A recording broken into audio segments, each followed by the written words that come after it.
প্রিয় দর্শক, আসসালামু আলাইকুম। আমি এই মুহূর্তে আছি কুমিল্লা জেলার চান্দিনা উপজেলার পালকি সিনেমা হলের সামনে। এই পালকি সিনেমা হলের যে টার্নিং পয়েন্ট আপনারা দেখতেছেন, সবচেয়ে ব্যস্ততম একটি জায়গা। সেই জায়গাতে এই টার্নিং পয়েন্টের মাধ্যমে এই যে অটোরিকশা বলেন, তারপরে সিএনজি বলেন, এদের যে গতিবিধি এবং যে ট্র্যাকিং এর যে অবস্থা, সেই অবস্থার দৃষ্টিকোণ থেকে খুবই ঝুঁকিপূর্ণ। এখানে কিছুক্ষণ আগে আমরা দেখছিলাম যে এখানে একটি অ্যাক্সিডেন্ট হয়েছিল। সেই অ্যাক্সিডেন্টের মাধ্যমে একজন নারী খুবই হতাহত অবস্থা হয়।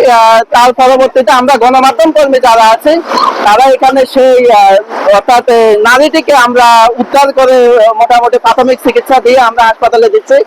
আমার পিছনে দেখেন ঢাকা চট্টগ্রাম মহাসড়কের যে অবস্থানটুকু, ঢাকা চট্টগ্রাম মহাসড়ক খুব ব্যস্ততম একটি রাস্তা।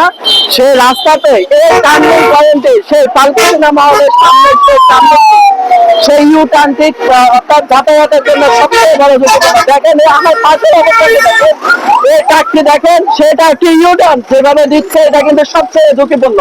আমার পিছনে যদি আপনারা দেখেন, আমার পিছনের যে গাড়িগুলো আছে, সেই গাড়িগুলো যদি আপনি দেখেন আর এই গাড়ির ইউ টার্ন যদি আপনি দেখেন, তাহলে আপনারা বুঝবেন যে এখানকার অবস্থাটা কতটুকু সিচুয়েশন।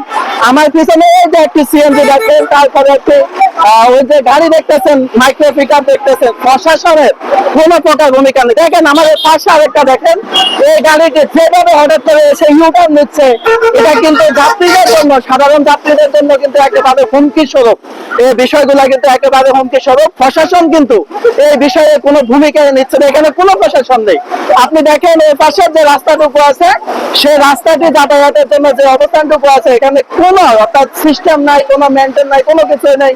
দুই পাশে ঢাকা চট্টগ্রাম হাইওয়ে এবং চট্টগ্রাম to ঢাকা হাইওয়ে যে অবস্থানটুকু আছে, সেখানে বর্তমান পরিস্থিতি হলো এমন।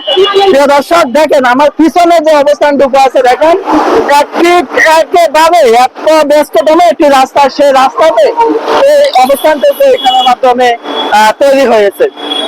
প্রিয় দর্শক, সাধারণ জনগণের যে আকাঙ্ক্ষাটুকু আছে, সেই আকাঙ্ক্ষার দৃষ্টিকোণ থেকে সাধারণ মানুষের চাওয়া যে এই ইউটার্নটিতে যেন প্রশাসনিক ভাবে হস্তক্ষেপ তৈরি হয় এবং এখানে যেন কোনো দুর্ঘটনার শিকার যেন না হয়, সাধারণ মানুষের সেই আকাঙ্ক্ষা।